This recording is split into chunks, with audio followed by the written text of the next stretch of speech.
and salute to you all for you've made it to session 4 of the 2-day meeting, and appreciate having you all here. My name is Matt Zahn. I am the Deputy Health Officer for the Orange County Healthcare Agency in Southern California. I'm also a pediatric infectious disease physician, and I represent the Infectious Disease Society of America on the forum, and really have always enjoyed the conversation. As a member of the Planning Committee, it is my pleasure to introduce session 4, entitled Sustainment, Critical Aspects of Leadership and Support. The first part of this session will be a panel discussion, which will be moderated by Dr. Zeke Emanuel, who I believe is joining us online. I believe so. And the focus of this is it? I know. I'm hearing it too. Sounds better. Okay. The focus of this session is going to be the efforts that were made to coordinate the research response to the COVID event, but also to monkeypox. And part of this panel discussion, also an emphasis will be for what has gone right in coordination of that event and how do we sustain those efforts over time, excuse me. And also how going forward in coordinating these research response, how do you assure equity both in persons who are participating in these research studies and how you go about assuring that the work that comes out of these research studies are equitably available to the community and to the country and to the world. A note or introduction to Dr. Emanuel. Zeke is currently the Vice Provost for Global Initiatives at the University of Pennsylvania. He is an oncologist and he is a world leader in health policy and bioethics. Among many other positions and achievements, he is a special advisor to the Director General of the WHO. He is a member of the Council on Foreign Relations, and he is also the founding chair of the Department of Bioethics at the NIH.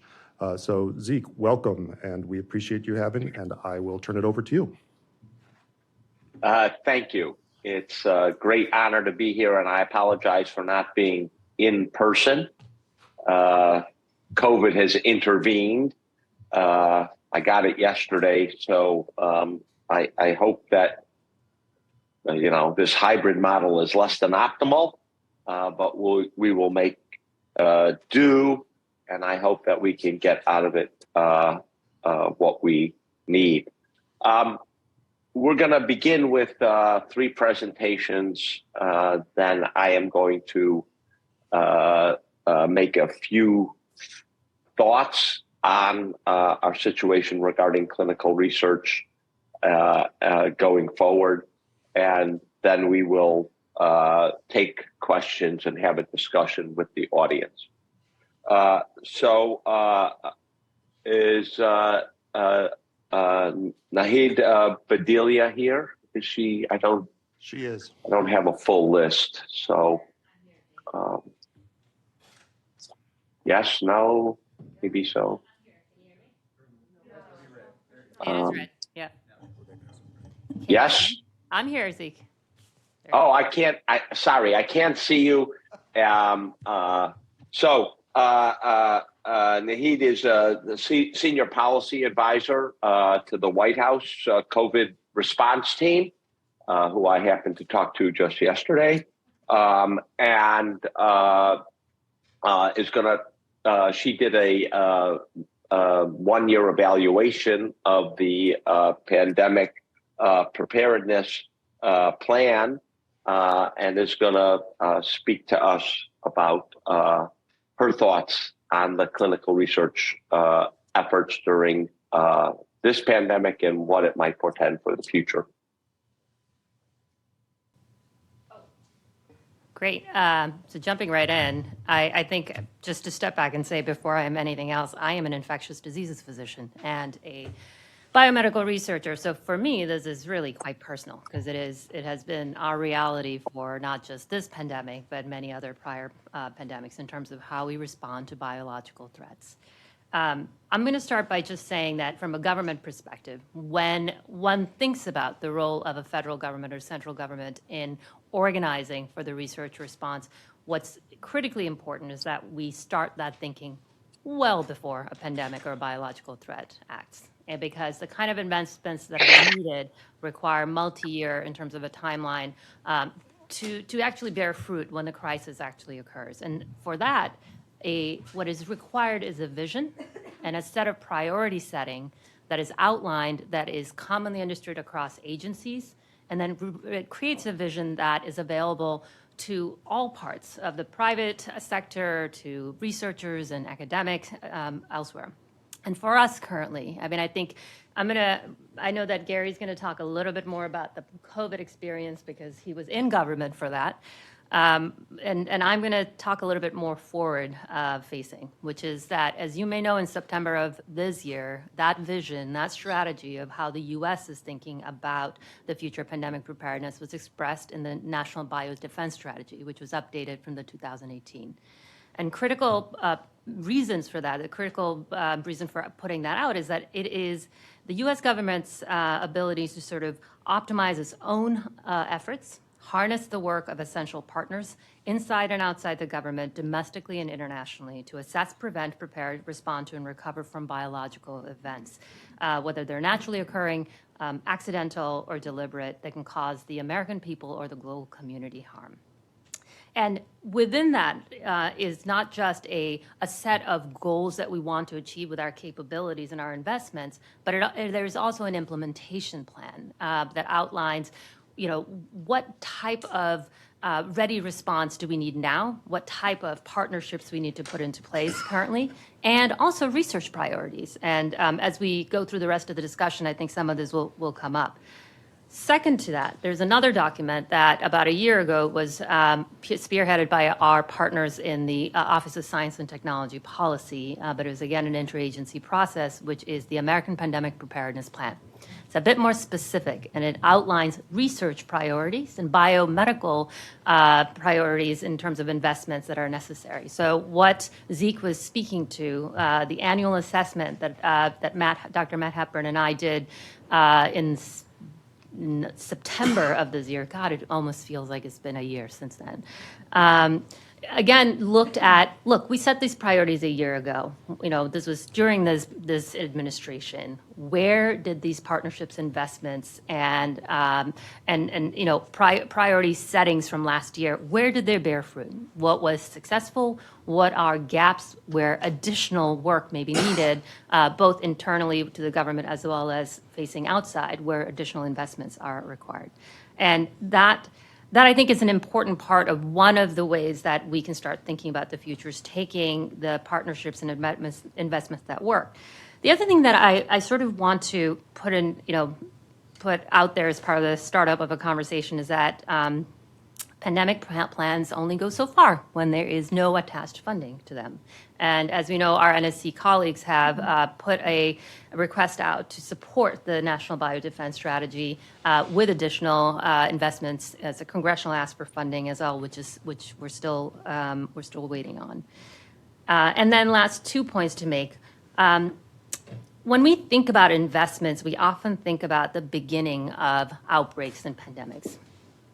We don't concentrate enough at the ends of pandemics and epidemics.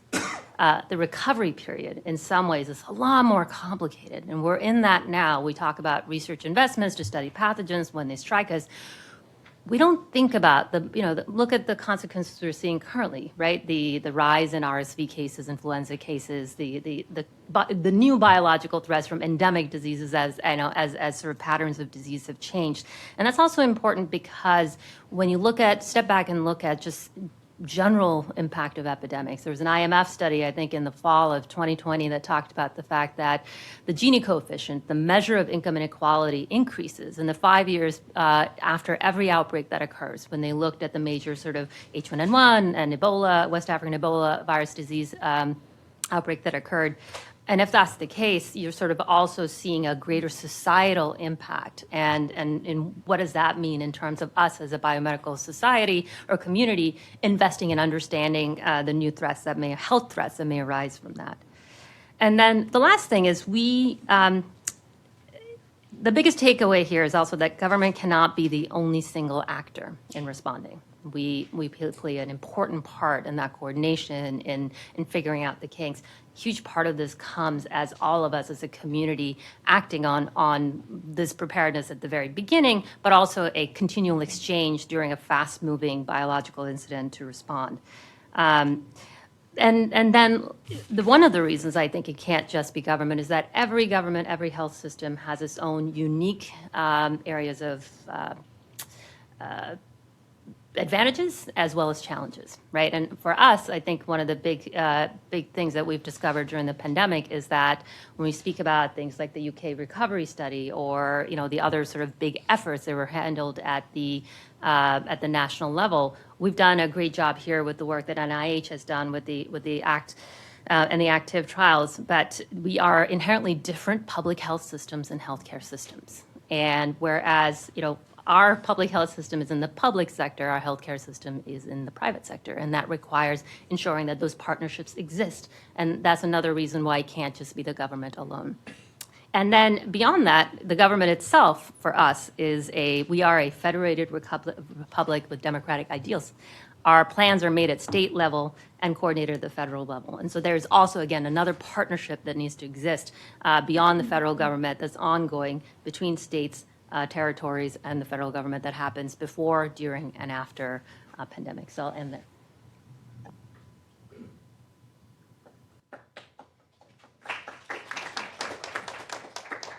Great. Thank you very much for that presentation. And our final panelist is Gary Disbrow, who's the director of Barta, to talk about their perspective and investments in pandemic preparedness and research related to pandemic preparedness.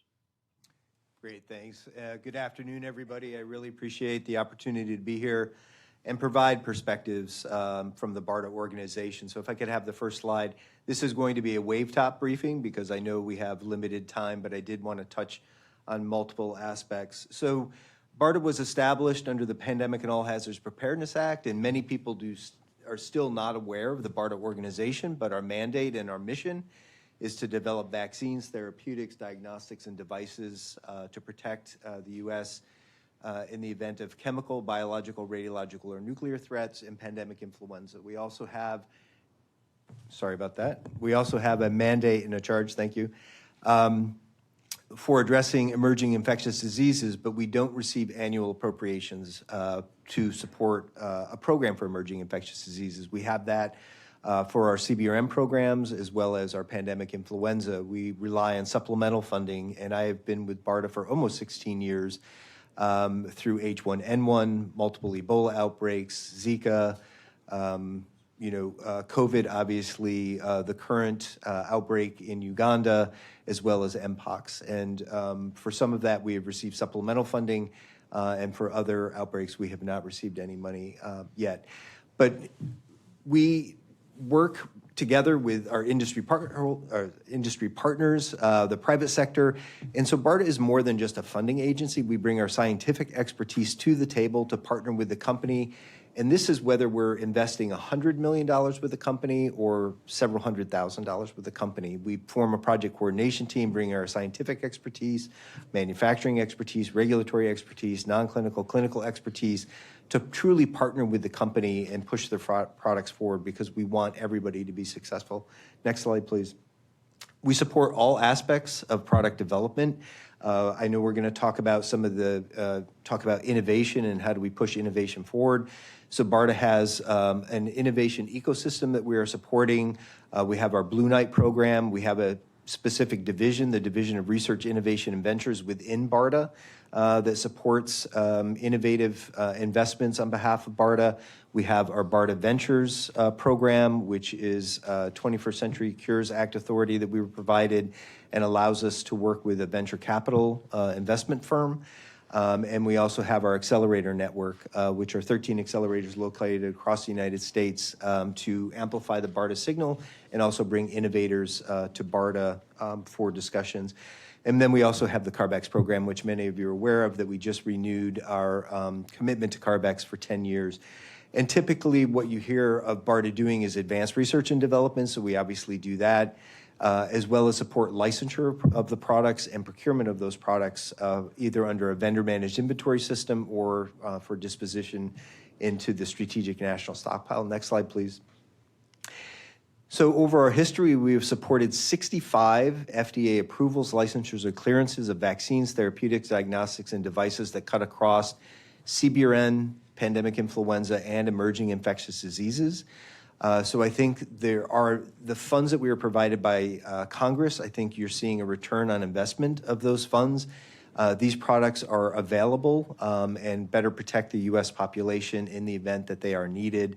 And as Dimitri said, so the Jynneos vaccine, which is licensed not only for smallpox, but for Mpox, was utilized immediately during the Mpox response. Next slide, please. And I mentioned, we receive our annual appropriations, and we receive about $2 billion each and every fiscal year, and that sounds like a lot of money. But if you look at the number of material threat determinations that we have to address, and material threat determinations are the specific pathogens or the agents that we need to develop medical countermeasures against. There's 21 of those for CBRN, and then we also have pandemic influenza as well. You can see that money doesn't go quite as far. But if you look at how much we've invested in partnership with our DoD colleagues in the past 2.5 years is $80 billion that has been provided to BARDA that we worked with our DoD colleagues to invest in. We've invested in over 105 specific products, 146 partnerships. Many of you are aware the almost 1 billion doses of vaccine that have been delivered. This is inclusive of the bivalent vaccine. Over 18 million therapeutics have been delivered, and over 286 million diagnostics that were supported by BARDA. And these funds have also supported 3 FDA approvals. One of the very first COVID diagnostics was supported by BARDA that is now cleared by the FDA. So you can see, my argument would be that we need additional funding to prepare for pandemics as opposed to being provided, and we appreciate all of the supplemental funding that we are provided by Congress, but we need those funds earlier so that we can prepare, as our panelists have mentioned already. You need to be doing this stuff now in order to prepare for the next pandemic. And the next slide, please. So what are we doing? You've heard about the National Biodefense Strategy and Implementation Plan and the American Pandemic Preparedness Plan. And so BARDA is going to play a key role as we move forward. We have laid out our strategy, and we worked across the Department of Health and Human Services. All the agencies worked together to lay out their strategy, so there was a coordinated effort that was put forward in the budget request. It is yet to be funded, but we are still hopeful that we may see funding in the fiscal year 24, if not sooner. But the goal is to develop prototype vaccines for specific virus within a family member, therapeutics inclusive of antivirals, as well as diagnostics. Not only do we have to support the phase 1 and the phase 2 clinical studies, but we have to support commercial scale manufacturing of those. As quickly as we were able to move under the COVID response, manufacturing was still the highest risk and the longest pole in the tent for getting those vaccines available to the U.S. population. So we have to do all of the clinical trials, inclusive of potentially being able to license those vaccines, and many of those trials are going to have to be global trials because many of the pathogens are not present here in the United States, so we're going to be dependent on our global partners to work together to actually support those clinical trials. But again, it's the commercial scale manufacturing and validation of that manufacturing process so that if something does happen and you are able to use that technology that supported the licensure of the vaccine in that virus family member, is to do what we've done with a bivalent vaccine and just put in a different antigen and then manufacture at scale because you've already worked out all of the manufacturing issues. Next slide, please. And this aligns well with our BARDA strategic plan. So we have a very bold vision of what we want to do as we move forward. And the next slide, please. And under the American Pandemic Preparedness Plan and the National Biodefense Strategy, everybody's heard of the 100-day plan. It is a very ambitious goal. If you ignore the two timelines on the very left-hand slide, if you look at what we were able to do under the COVID response, where you had a whole of government effort working together with our private sector partners, it took 5 months to repurpose a therapeutic that was already in development for phase 3 clinical trials. It took 10 months for us to develop and get EUA approval for our first monoclonal antibodies. It took 11 months for the vaccines and 24 months for antivirals to achieve emergency use authorization. So for the vaccines and the monoclonals, I mean, obviously, you know, everybody was very proud of what was accomplished, and it was, you know, an incredible effort, but that is not going to meet the 100-day goal. But we have shown that we can do this. So if you look on the very left-hand side, for an Ebola response, we now have licensed vaccines, therapeutics, and diagnostics. So those are available 24 hours after an outbreak is determined, and we can ship those immediately. I apologize, I used the term monkeypox. I should have updated this. It escaped me. But for Mpox, we also had a licensed vaccine that we were able to ship out in 24 hours. And then if you look at what we were able to do in partnership with our industry partners under the bivalent COVID vaccine, we were able to go from the FDA determination of what components would be in the vaccine to having tens of millions of doses of vaccine available within 62 days. So we can do it, but again, it's based on having licensed vaccines, therapeutics, licensed technologies that can be quickly pivoted to address those outbreaks. So it is possible, but we have to start working together now to do all of this work so that for the next pandemic, we are much better prepared than we were for COVID-19. And I think that's the last slide. This is just if you want to get in contact with BARTA, if you want to see the investments we've made on medicalcountermeasures.gov, we have a Drive website, and you can also see our solicitations on sam.gov. Thank you very much.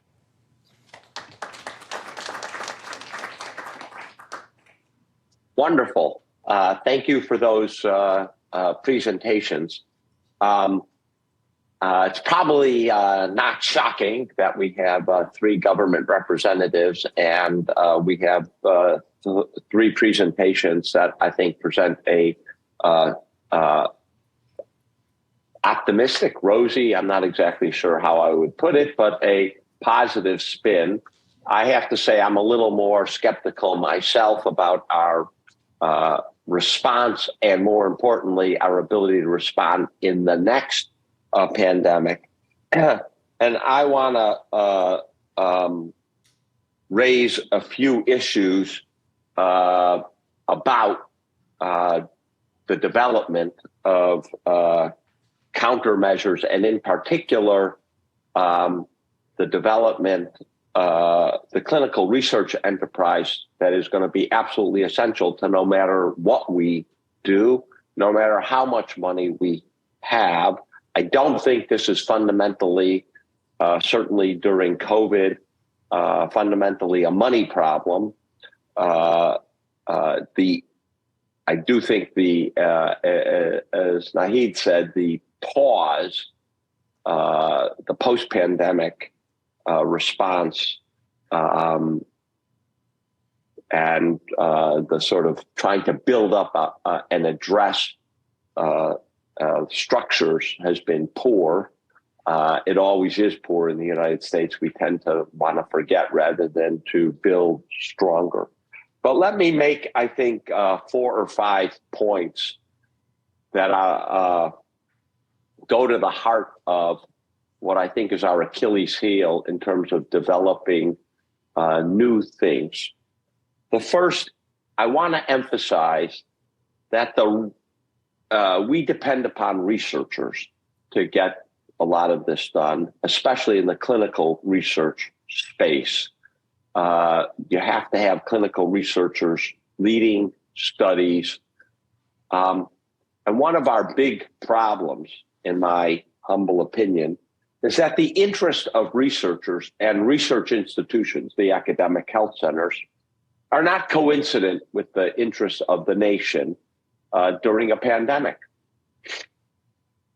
Researchers and research institutions' interests are to gain prestige, gain fame, and gain recognition for their work and get money.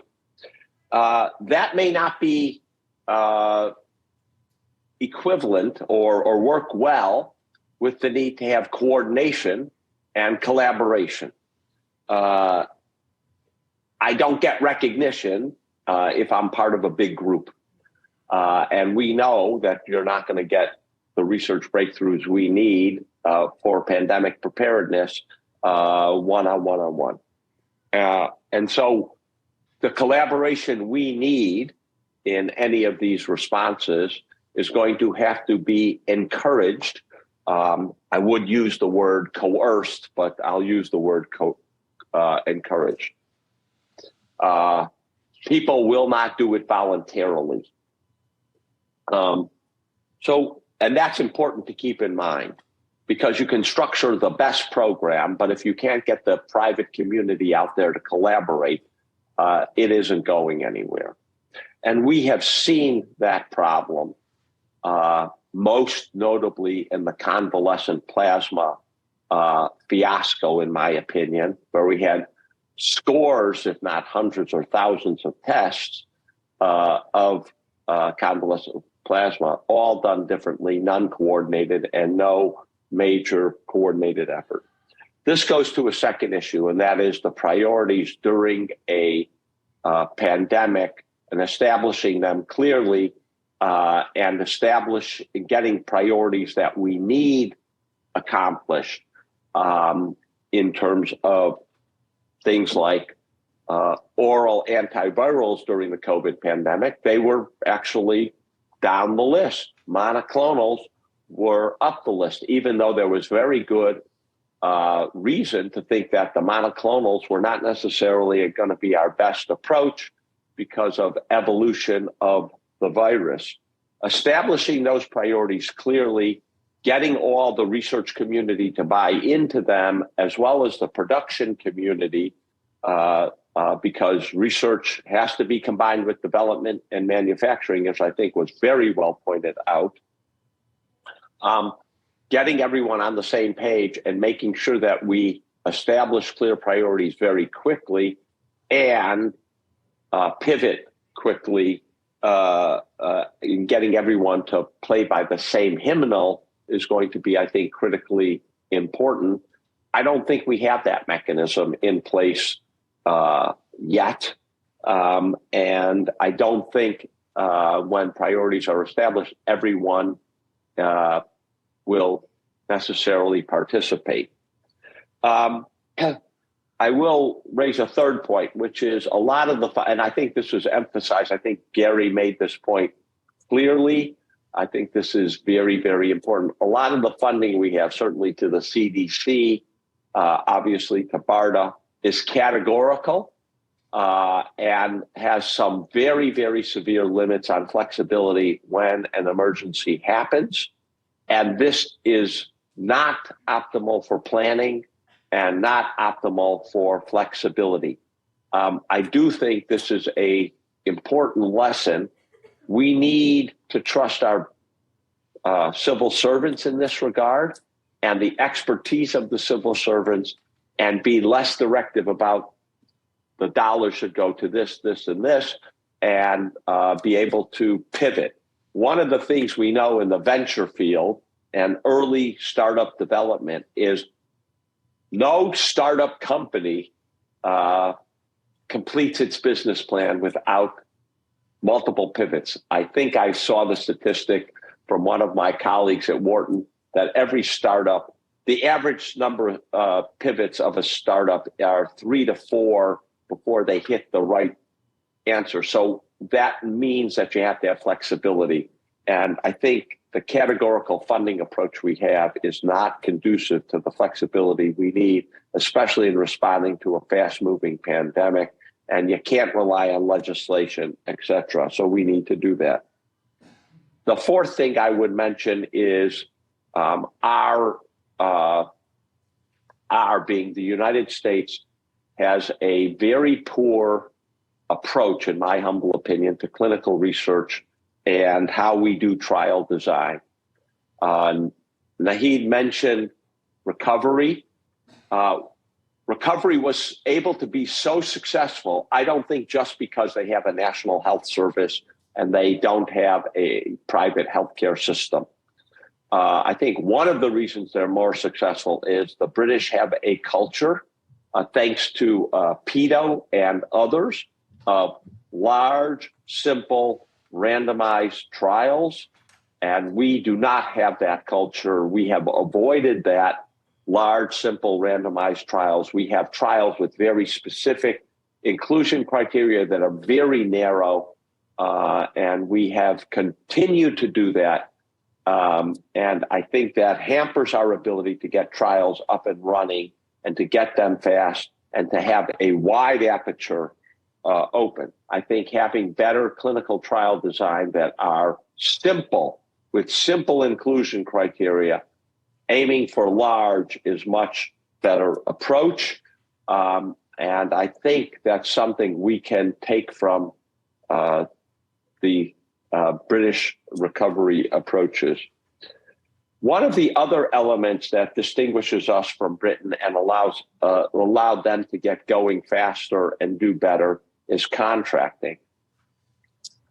In all levels, not just to researchers, but to all state and local governments, the U.S. government is distributing a lot of the money for whether it's public health monitoring, or to institutions to conduct research. And Naheed mentioned, we have this federal system, et cetera, et cetera. All of that is true. But let's remember, most of the money comes from the U.S. federal government and Washington, D.C. And putting requirements on people to participate in these research studies, to agree to the priorities, to provide data, we could use our contracting mechanism much better. One of the slowest points in getting clinical trials up and running is not the design necessarily, not the IRB review, which has often been blamed for slowing things down, but it turns out contracting is the slow man. And it's true in lots of places. One solution that recovery has used quite successfully is, here's the contract, it's take it or leave it. It's not your lawyers are going to, do every change that they want, that we are distributing the money, here's the contract, you take it or you leave it. And by the way, we will notice if you leave it on your subsequent other contracts. It seems to me when we're distributing the billions of dollars, tens of billions of dollars we're distributing, having take it or leave it contracts that don't take a lot of negotiation facilitates people, facilitates the ability to do the clinical work and the other work we need in rapid time during a pandemic. That is not a mechanism we have used. And finally, I think we have a very old-fashioned recruitment mentality where we're going to go to academic centers and they're going to go to their networks. We have not maximally used our creativity in terms of recruiting people for clinical trials.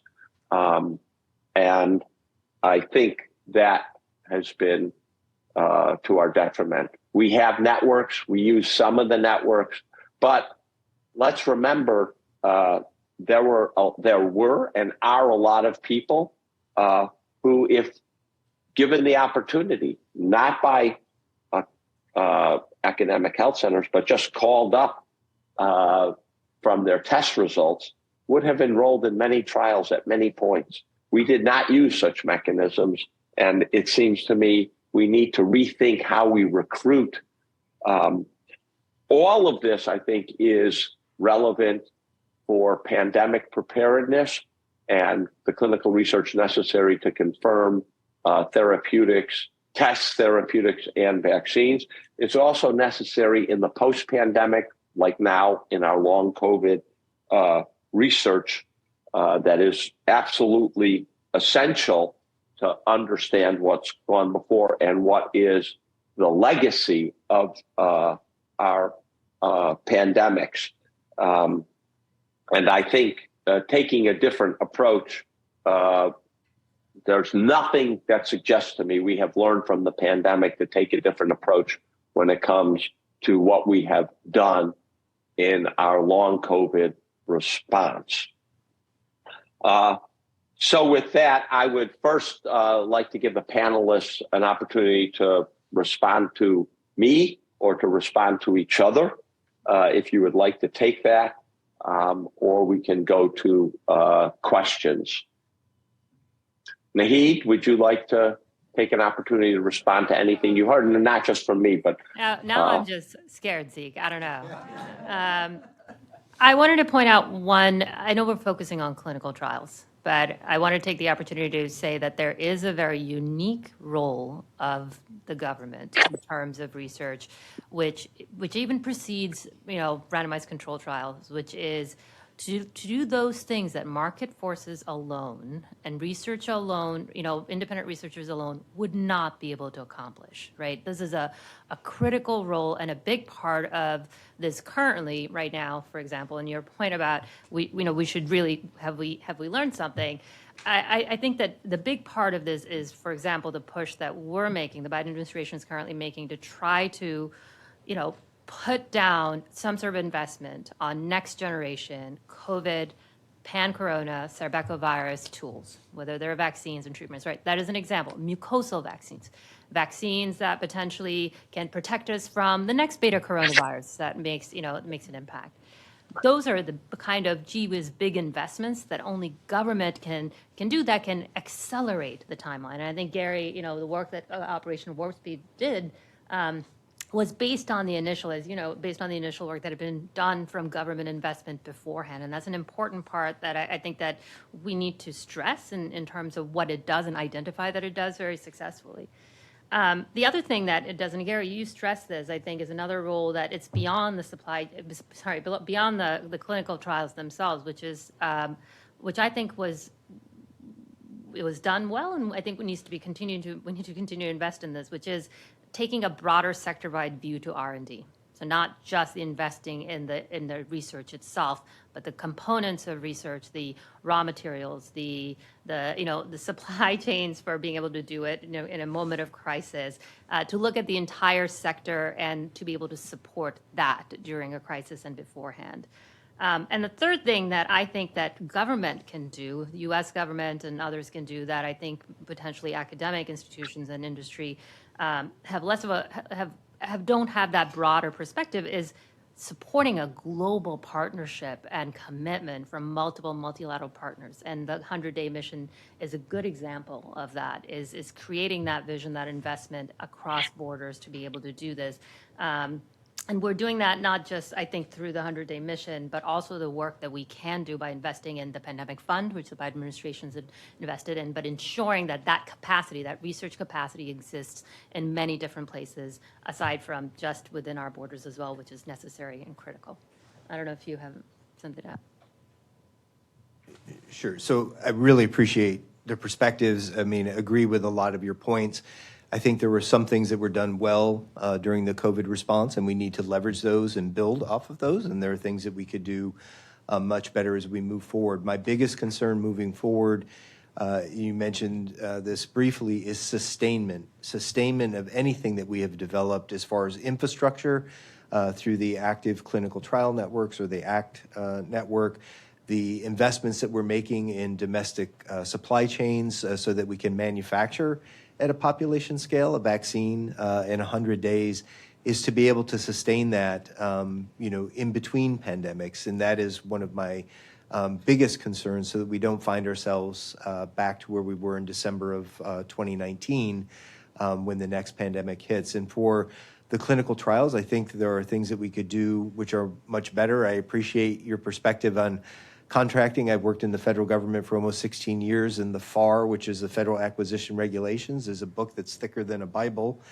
And it just, so there are a lot of complications. I wish there were ways that we could address that. I'm not sure it's going to be done in the immediate future. But within BARTA, we're always looking at ways that we can streamline the funding process. We have our EASY BAA, which is a mechanism for which we can provide funding.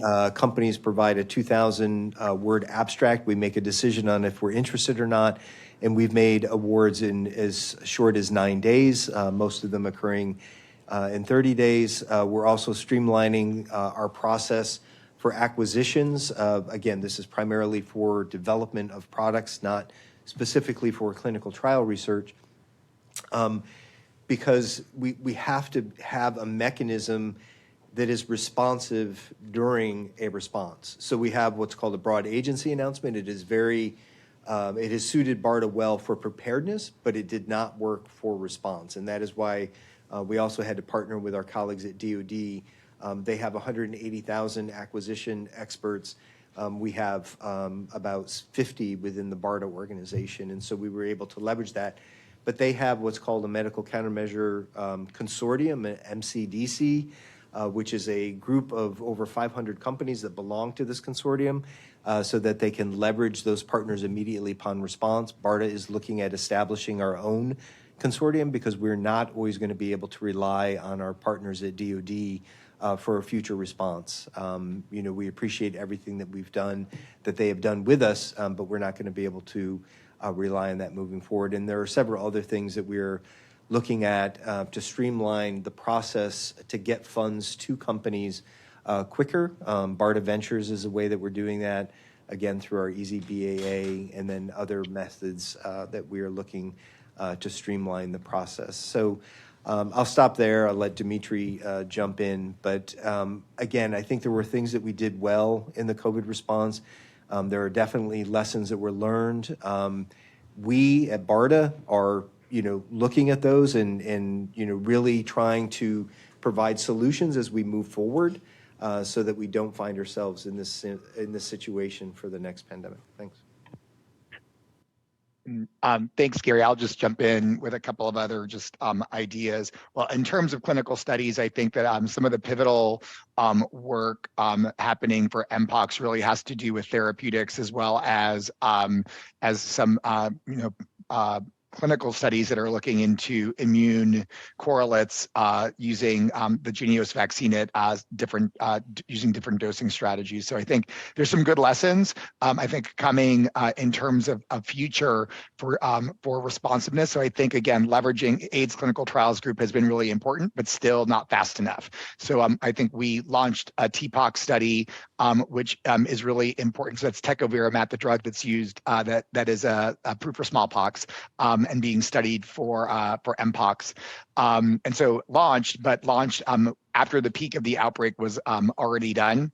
And so really having some issues recruiting that and requiring some novel strategies, but there are novel strategies actually, Ezekiel, that you're gonna like, I think, that come specifically from that need. So they're working on remote consenting. So this is gonna be, I think, really important from the perspective of recruitment, where you do have the person who's diagnosed with Mpox, and if they're not at a site that does the study, they can actually go and go through a virtual recruitment pathway to be able to get into the study without actually being present at an ACTG site, which I think is exciting. Again, ideally would have synced closer to the peak of the outbreak, which I think definitely speaks to the need for a sort of more nimble strategy for implementing clinical studies. Vaccine study moved pretty quickly, so that's recruited already. And I think it does raise, however, the importance of some non-clinical trial studies that are really important in outbreak response. And so thinking about real-time behavioral surveys and studies, which I think Nahid already sort of referenced a bit as something that we can do in government really well. Those have been really critical in understanding so what we're seeing in populations affected by Mpox, as well as surveillance-based studies that are needed for vaccine effectiveness or vaccine performance. So CDC able to publish some very early vaccine performance data that's been important in helping us keep the interest in vaccination. But then I think imminently there is more coming, and by imminently I mean this week, that will support, again, the role of the Jynneos vaccine in this response for Mpox. So I think it really sort of brings to, from my perspective, like the sort of holistic view of research, and not only the clinical trials pieces, which are so important, but also the other elements that are surveillance-based, whether it's behavioral or pure surveillance, like we are doing for cases, to be able to identify how vaccine is performing. Thank you. And sorry. Thank you. Yeah, just to step in one more time, one thing I was just going to quickly mention, and I'm going to take my government hat off for a second, just to say this. I think the two things that could be critically important, I think another role that, would be, that I think only potentially government can do, which is very early on, there are the same issues with data sharing and sample sharing when a new pathogen appears, right? And this happens in every outbreak that I've been part of. And that relates to, thinking through, I think we could do a better job of thinking through how the federal government could potentially alleviate those early challenges of data sharing, sample sharing. And of course, there's, transporter questions of how we do this with Nagoya and other things, but within the borders. I ran the biorepository study for my medical institution for COVID-19. Critical component that most people don't recognize, so important at the beginning of infectious diseases outbreaks, because you require clinical samples to be able to test new diagnostics before you can actually even do the clinical trials in some settings, to be able to understand biomarkers, to be able to sort of understand viral loads and other aspects in a disease, right? And those, in this pandemic, many of those biorepositories were set up by individual academic centers and networks. We have biorepositories for cancer, for example. We don't have a similar setup. And so what are the ways to explore? What are the ways that there might be a role for us to play, that role in researchers being able to exchange that? And related to that are the regulatory components and looking at how those the contracting and the regulatory components should actually share samples between centers who are doing research has been another thing that researchers have quoted as a challenge at the very beginning of pandemics as well. And that might be another place where I think we could take a closer look to do a better job with. Thank you. Well, I think all of us agree that the government has an indispensable role. That's why we're here. The question is, can the government do a better job than it did during COVID? So I don't think that's the issue. And again, I would just lay out, since the government is the one shoveling the money out the door, the government has a lot of leverage. And the question is, how does it use that leverage to the most efficacious to get the results fast? And I totally agree. We need a holistic view. It's not just clinical research, but you can't get a test therapeutic or a vaccine to production without the clinical research, because you simply won't know whether they work or not. I understand we have 3 people lined up, and that the order is Neil Lewis with a question first.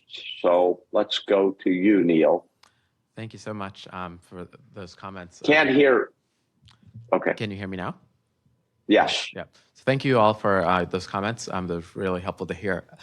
My question is really an equity question. So we saw in COVID, these disparities emerge, and then we tried to respond to them.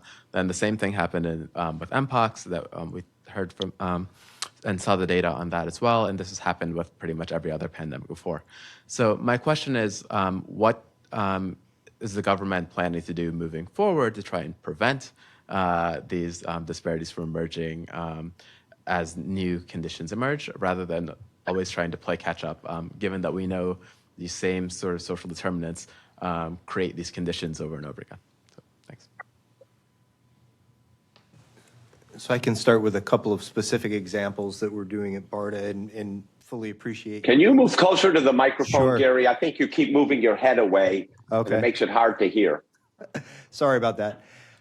So a couple of things that we're doing at Barta is we're looking at ways that we might be able to decentralize clinical trials. There are many people who can't participate in clinical trials just because of their location. So looking at using telehealth, telemedicine, urgent care facilities, as well as local pharmacy chains as a way to potentially, enroll them in clinical trials, not just during pandemics, but for products that we're developing so that they have equal access to those clinical trials. We also have partnered under our Blue Knight program with a company called Aclinate, which actually engages with the community, the Black community, and is informing people about scientific research and clinical research so that they may be more willing to participate in clinical trials, and generates a roster of individuals from across different regions in the United States where they may want to participate. And I think that's the most important thing, or one of the most important things, for people to see that in a clinical trial that, you know, somebody like me was in that clinical trial, and therefore I may be able to benefit from that product as well. Yeah, hey, this is Can Matt. This is Matt Zahn. So I'm not sure I'm supposed to be giving an answer, but as a local public health person, I'll give a comment on it, which is that for COVID, for monkeypox, as a local public health entity, first thing they say is, how many people have you vaccinated? How many have you gotten to? And then after 2 or 3 months, after they've given it to you, then they start to look back at, and this is the response, not research, but this is the response. Then they start to say, okay, let's look at metrics to see where you've reached. Where have you reached? Well, the people who are easiest to reach, because you want to vaccinate as many people as you possibly can. By definition, very often, the disadvantaged group are not the low-hanging fruit. They're not the entities that are easiest to get vaccine to. And so we're really going to have to change on a local level the metrics and the expectations in a concrete way to try and, if you're going to change that dynamic, because otherwise it will always end up being the same. So, sorry. I would also, yeah, no, not at all. Very important point. I would also emphasize, certainly on the clinical research side, one of the issues of smaller, very focused trials with lots of conditions on the inclusion criteria is the fact that you often exclude people who are members of various minority groups or rural or other categories. Having large and relatively simple trials, you know, having 10% or 5% of a much larger trial is going to get you a lot of people from minority groups than having 5% of a 1,200 person trial, which unfortunately some of the vaccine trials during COVID, that was their size, especially the pediatric ones. And you're like, there's got to be something a little crazy about that. So expanding trials and simplifying the inclusion criteria would also have an impact, I think, on the on minority populations that we can get to. And therefore also on the uptake in the response that Matt just mentioned. Our next question is that. Could I just chime in with something really quickly? Please, I'm sorry. absolutely. Sorry. So just no, you're great. So having done this sort of in local public health in New York City as the COVID incident commander, and sort of seeing this unfold both for acute infections and for chronic infections, I think that one of the stark realities is that this does happen, and it is the expectation that it happens, that we should be prepared to deal with on the government perspective, being able to make sure that we start with the desire to create a community-driven response. So I think that that disparity, one of the challenges is that so much of it is baked into the system, and the system is so hard to sort of overcome.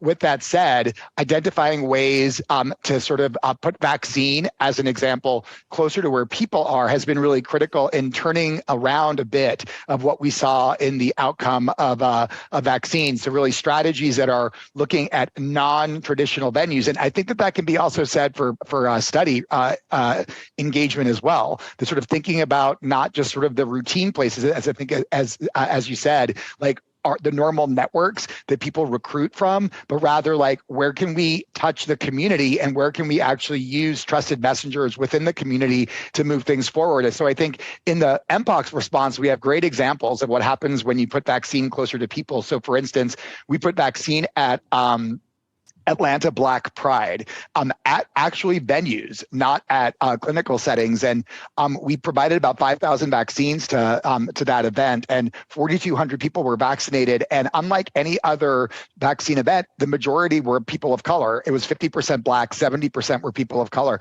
So really making the point that sort of thinking about novel strategies to not just do what we always do, but really identify ways that we can put countermeasures closer to people, and also make sure that we know from the beginning beginning that we're going to need engagement with communities that are always going to be overrepresented in these outbreaks, because it's not a surprise. Looking at chronic infectious diseases like HIV, 70% of new HIV infections are happening in Black and brown people. So there's no surprise that similar things would have happened in Mpox. And so even with the best intention of having that level of engagement, we still have to fight to be able to get to a point of equity as opposed to just equality. Thanks. Just, Zeke, I want to make a very general comment because this is the right time at the, this phase of the pandemic, not at the very beginning. We need to start to think about this now, which is we need to make space in all our intellectual spaces where we talk about pandemic preparedness to make sure we're including different disciplines as well as different communities in this conversation. Or two, like piggybacking on what Dimitri said, I mean, how will we know how to do this right the next time? How will we know how to decrease the inequity that exists out there? Is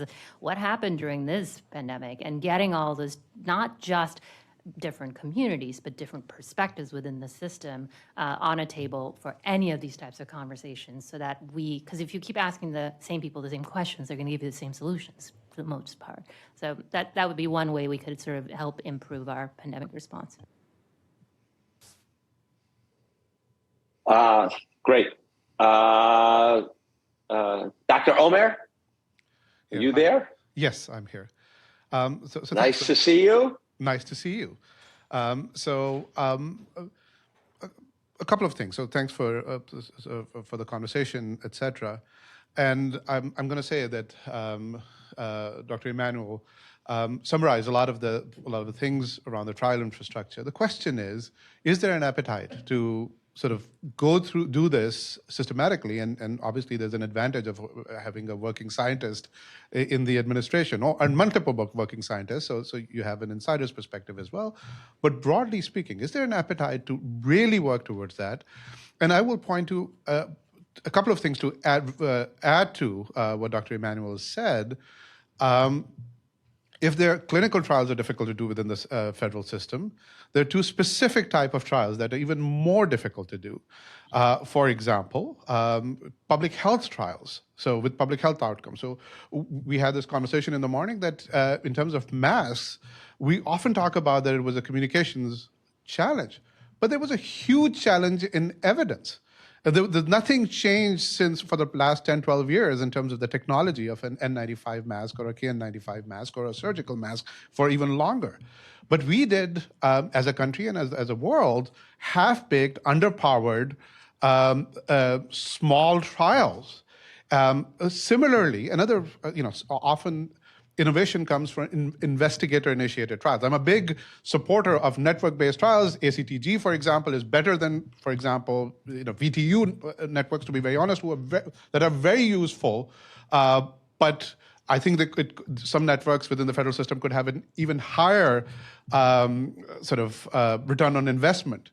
But doing investigator-initiated trials is really hard. As someone that has managed somehow to get federal money for both public health trials and investigator-initiated trials, I can tell you, with only minimal exaggeration, it's like pulling teeth in a tornado while there's an earthquake going on.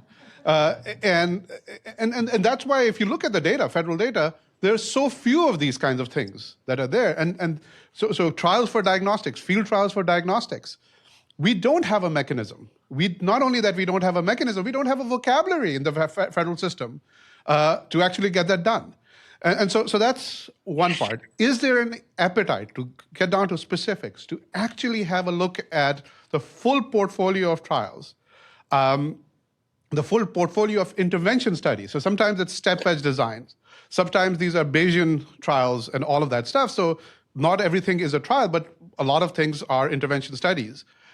So that's one question. The other question... Look, I think I couldn't agree more with your points, because I 100% concur, but we do have other people, sure. And I am told we only have about 10 minutes left. So just ask your most important question.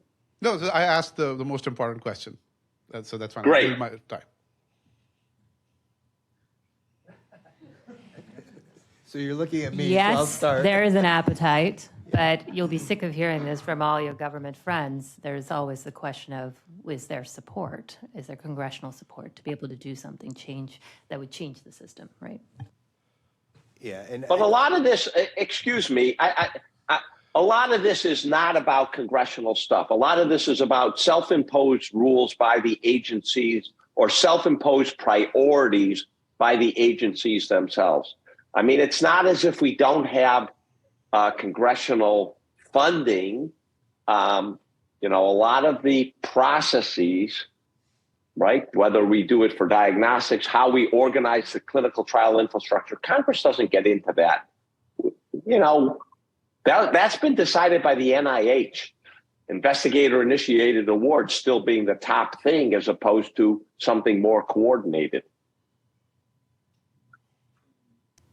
So I was just going to say, agree with both points. I mean, we have to do better because, you know, so one thing that wasn't mentioned is, you know, for therapeutic trials, there were, you know, the active clinical trials.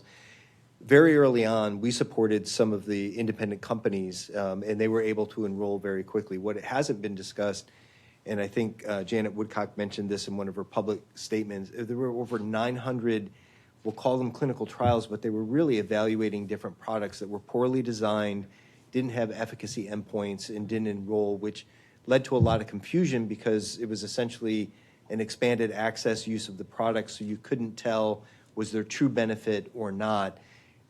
Also pulled people away from clinical trials, which may have been, you know, better designed to determine efficacy and provide, you know, valuable data moving forward. So there was a lot going on, but we do have to do better. We have to do better at, you know, making sure that our clinical trials are inclusive and you know, that we have a lot of diversity. We did that for the vaccine trials. I'm not going to say everything was perfect, but for the vaccine trials, many people may not be aware that for the ones that were supported by the federal government, we made each of those companies agree to tenets in the trials to harmonize those clinical trials, and not only harmonize the clinical trial, but also where the assays would be run so that we were comparing as best as we could, you know, the clinical samples in common assays. Because when we do that, if we are able to show efficacy, it doesn't mean anything if people are not taking the vaccine or taking the therapeutic.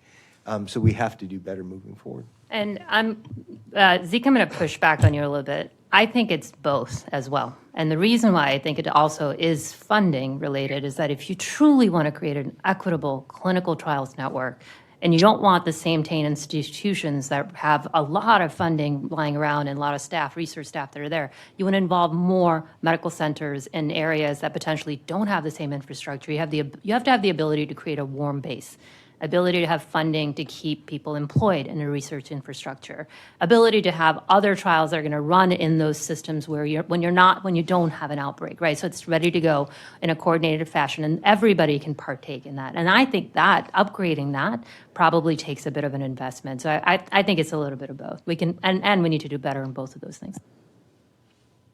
Well, we can have that discussion. Recovery was done on what can only be described as a shoestring.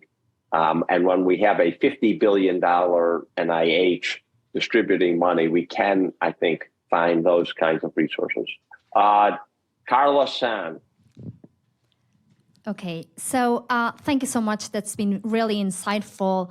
And so yesterday we had a discussion about the global perspective, and lots of the things that have been said at the domestic level really resonate with what ought to be done at the global level too. But yesterday we also talked about the importance of global equity in vaccine allocation and about high-income countries having why it's important for high-income countries to ensure that low and middle-income countries have timely access to vaccines. And I think we're here to discuss the lessons from COVID-19 for the future, but the future came a little bit too quickly with Mpox. And now it seems that we find ourselves in a situation that is very similar to where we were with COVID in terms of global access to Mpox vaccines. So just to give you a sense of the numbers, PAHO, through its revolving funds that procures vaccines for countries of Latin America and the Caribbean since the 70s, had has procured 130,000 doses of Genius for the countries in Latin America and the Caribbean. So it's a very, very tiny amount, but it's all we have, and it's great to have that.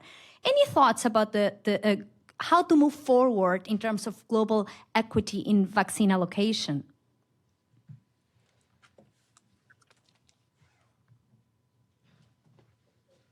Anyone? I was going to give Dimitri the first take on that. Sure, I'll start. So I think again, looking at the sort of Mpox outbreak and the need for sort of a global response, like we do have a global team that is working through policy issues around sort of how to best address vaccine from the U.S. perspective across the globe. So I don't really have an answer for you yet, but it's something that's being avidly looked into and discussed. So that's a watch this space, as it were, in terms of the future. I do think that there's, from my experience during the Mpox outbreak, for sure, I think also an importance to really sync with nations to see what their needs are. I think that's the domestic assumption of great need sometimes is not met with what we sort of hear when we talk to countries in terms of possibility of sort of looking at sort of vaccine supply. I think also important in the Mpox space is also the reality that this is a very stigmatized disease. I think though COVID does carry stigma, this one carries specifically different stigma with populations overrepresented that in some environments make it hard for countries to even ask for what they need. So I think really identifying a strategy that allows us to have like open and frank conversations, as well as really identify what need is, as opposed to like a domestic assumption of what need is outside of the U.S. is important. Nahid, I'll give it back to you to see if you have a view. Thank you. So I think from the COVID side, for the global perspective, right, which is really the biggest portfolio that I carry, this is it's not just about that tail point of how do you finally, when you have all the vaccines, get them to where they need to be. I think looking back, there's been a lot of conversation, as we know, about how we created distributed manufacturing capacity, and that is a development question that requires, as Dimitri said, a starting point has to be what is important to the countries, where this capacity would be created.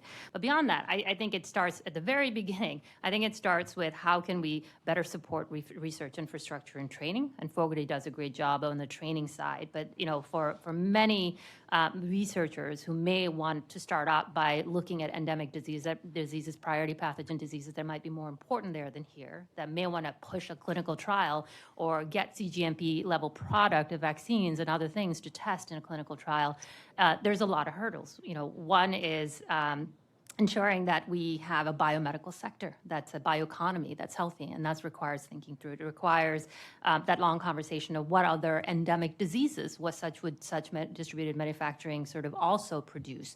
It requires having a market sector that's going to make a commitment to saying, we're going to look at how those vaccines will provide this region. Aside from the COVID vaccines, what other vaccines could be distributed in this region? And Gavi, as you know, just released their plan of how they're thinking about manufacturing, and particularly in the continent of Africa, and sort of increasing that. So I think that it's about the public health response part, but beyond that, I think the important part for us is going to be, now that it looks like we will regularly need to get COVID vaccines, at least at the current generation of COVID vaccines, what does that mean for resource-limited settings where this might become a routine adult vaccine, and how do we integrate that into adult life course vaccination as well? So ongoing issues of equity. Yeah, and if I could just add really quickly, I think, working together with our global partners, we need to think ahead. I mean, the Jynneos vaccine has been licensed for Mpox since 2019. Nobody purchased it. Then there's a crisis, and everybody wants access to it. So we need to work together, and maybe it is, joint, purchase agreements with different global partners to provide that commercial market to the people who are developing the vaccines. It doesn't have to be, always at the scale that we're looking at for COVID-19. But the commercial scale, there was no real commercial market for the Jynneos vaccine. It was primarily purchased by the U.S. government and a few other governments. But I don't, like I mentioned before, I don't have a requirement for Mpox. My requirement is for smallpox. And so we were happy to be able to make this available, in the United States for Mpox. But again, that was not what we were purchasing the vaccine for. It was for smallpox. So I know money is tight in every country. There are multiple diseases that people are trying to address. But somehow, if the global community could work together to potentially provide, even small procurements, but over a sustained period of time to those manufacturers, it would provide them with some commercial basis for manufacturing. Thank you. So I think we have time for one more question. We've already gone a little over time, but the organizers have given us a reprieve. Dr. David Kim. I'm sorry. Well, thank you very much for a really this interesting discussion. I have one comment and one question, and the comment is over the last couple of days, what I basically learned was that we have three disciplines that we're trying to address as far as planning for the future. One has to do with bench science, another with clinical science, and the third, the implementation science. And and this has been discussed on multiple occasions over the last couple of days, but what I have picked up is that we have a gap between clinical science and implementation science. There's a transition that's needed, which would include effective communication, obviously, and that's nothing new to the audience here. Excuse me. And I really feel like that's an area that we are missing, where we need to make the transition so that the three tenets of good public health practice that Dimitri mentioned, good science. I'm sorry, Dimitri. Good science. Let's see. Community engagement, political will. Engagement and political will. And I might rephrase the political will to committed leadership. And how do we go from clinical science where we have possible solutions to public health or clinical implementation side of things? And I feel like that's an area that we can develop more, learn more, and increase our fund of knowledge. And so the question I have is related to that. On the three secret formulas or secret ingredients to the formula, on the good leadership or committed leadership side of things, from the highest executive office, we talked about you talked about preparing for the future. We need a question, right? Otherwise, they're going to pull us. So one of those things is preparing the public for acceptance of these public health actions. Given your hindsight, what can we do now so that we can prepare the public better for possible future epidemics?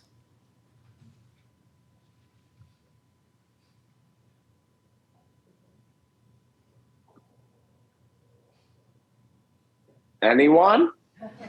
Sure, I'll start. And I think one of them really has to do with just making sure that in public health in general, that we really focus on very clear risk communication.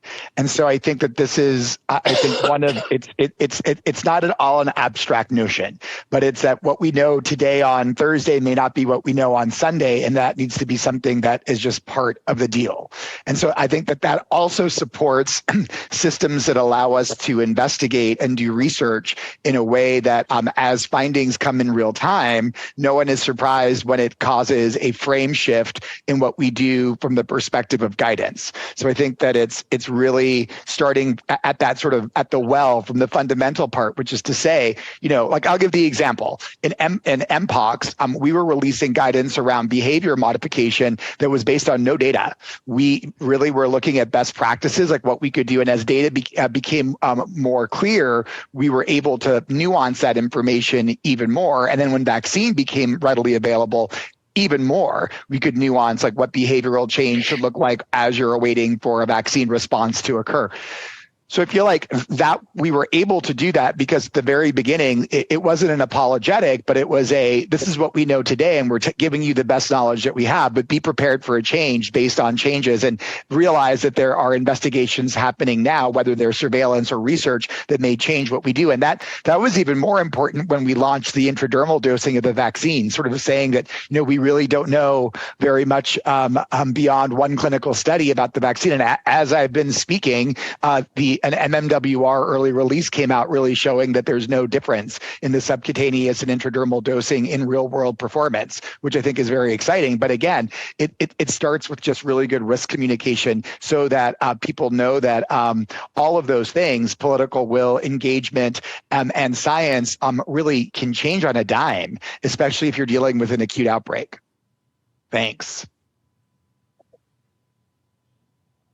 Anyone else? Yeah, I think when you look at the classic, there have been a couple of quagmires, right, in public health. Like when you look at a global polio eradication initiative, there was a study looking at what were the factors that made the actors that were really successful in trying to make that last mile of trying to get, polio vaccines. One of the big things that came out of that study, and I'm trying to remember, it was like 6-7 years ago, was one of the most successful levers of having communities engage on infectious diseases that is of critical importance in that moment is to also learn what else is important to those communities. And that was played out again during Ebola, when you talk about, the testimonials that came out of the DRC, the 2018 DRC outbreak there. It was, why just Ebola is important. And I think understanding one of the ways we can prepare communities is prepare ourselves to understand what else faces those communities during a crisis. And that's, I think, an important part. Thank you. Okay, so Dimitri has a really hard stop, I understand, at 2:00. He will turn into a pumpkin. I'm turning into a pumpkin right now. Thank you for having me. We're going to let you go. Thank you. Fortunately, the conveners at the National Academies have given me a reprieve, and we can go on to Dr. Eva Harris next. Hi, thank you. So Eva Harris, University of California, Berkeley. So rewinding to that discussion about diagnostics, biorepositories, and since we're being so straight up and honest here, just from the academic centers kind of jumping to the fore in the pandemic, this one, Zika, et cetera. I mean, yes, I totally hear the idea about sample size and power, et cetera. I know you're talking about clinical trials, but we're also talking about essentially diagnostics, et cetera. Unfortunately, it really takes a long time dealing with federal everything, biorepositories. It really takes a long time. And so when we are under a lot of pressure, like people are just sharing existing biorepositories from other things. These are negative controls. We have positive controls. We're and we're able to do a lot really quickly, that would then drive larger trials or what have you, And I feel like that it would be awesome to have either pre-banked or just a way. And now you say, what can we do during the recovery, during peacetime? It would be to make those processes much faster so that, there are ways and you can have, pre-MTAs or whatever in place to be able to move quickly at level and at scale. But as usual, we can I work in Nicaragua. We're always so much faster working abroad than we are in this country, and that's just something we can maybe work on in the meantime. Can I jump in 2 points? First of all, I want to defend the federal government and government in general. I really bristle when people say, well, the federal government slows us down. I've worked with a lot of institutions and private organizations and private companies, and they have the same bureaucracy. They have the same lawyers who want to review everything 27 times to protect and minimize liability. I don't think the federal government's slower.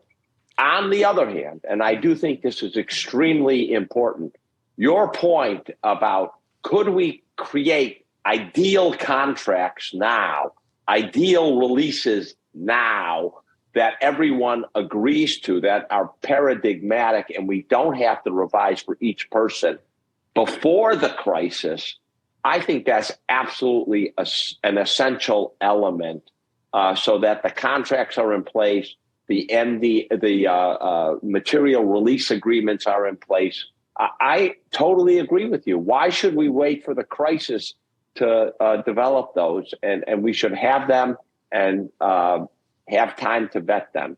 Thank you for that point. And maybe Gary or Naheed would like to comment as well. Yeah, but I also have a hard stop at 2:00. Same here. But I agree with your point, and just think about what is in front of us if we truly want to prepare for, future pandemics, is standardized reagents across the board so that when various companies are evaluating their products, we're all using the same thing as far as, for assays and, even for non-clinical models that are developed so that it's everybody's using the same challenge strain, everybody's using the same dose, everybody's using the same time frame for intervention. All of these things need to be developed now so that we are ready for things moving for potentially the next pandemic. But there's so much that is involved in making sure, and it's not just in the U.S., that's globally. We have to make sure that CEPI is working very hard on standardizing reagents and making standards for many assays. We have to work with them to make sure that we're developing the same thing so that we're not looking at apples and oranges when we're comparing. Good. All right. Last question from Mark Feinberg.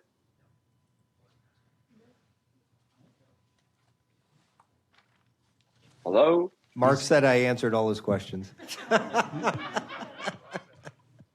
you, Gary.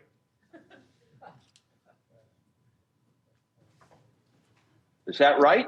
You're So- passing, Mark? So we do have one more question, I believe, for a gentleman on the left side. Jonathan Sleeman, is that what I hear? My name is Sheldon Jacobson. I'm a computer science professor at the University of Illinois Urbana-Champaign. I wanted to make a comment which in many ways puts a little bit of a dour look on the future. And the reason is that there is an illiteracy of data understanding in the population. And in many ways, COVID has exposed that from our education system. And although ideally we would like to be able to educate people of the scientific method, because we all know how dirty it is when we get into it. I tell my graduate students that we do the research backwards, but we report it forwards. But when it's on Twitter and Facebook, it's ugly. And the fact of the matter is we have to think much bigger about the fact that if we're going to engage the entire population, not just the learned people that we are, but the people who don't have the kinds of education and training that we have, especially with respect to data and understanding, we are going to be in this situation again. And we have to think a bit bigger about how we're going to challenge it. So I put this out as a thought. Well, I think that's an incredibly good point, and especially about the issue of public engagement. Having an educated public that does understand some of the complexities of research, what questions you ask, et cetera, is obviously an important element if you're going to have them participate and help shape the kind of structure and kind of research we do and the kind of products we develop. I was just going to echo that's an excellent point. And one other supplemental point to that is also literacy on where to attain information, particularly for those who might be the most vulnerable. Those who may not have digital literacy to begin with, who, are, I include myself in this, but I have no idea what half the apps out there are these days. But in the ability of where you capture data is an important part.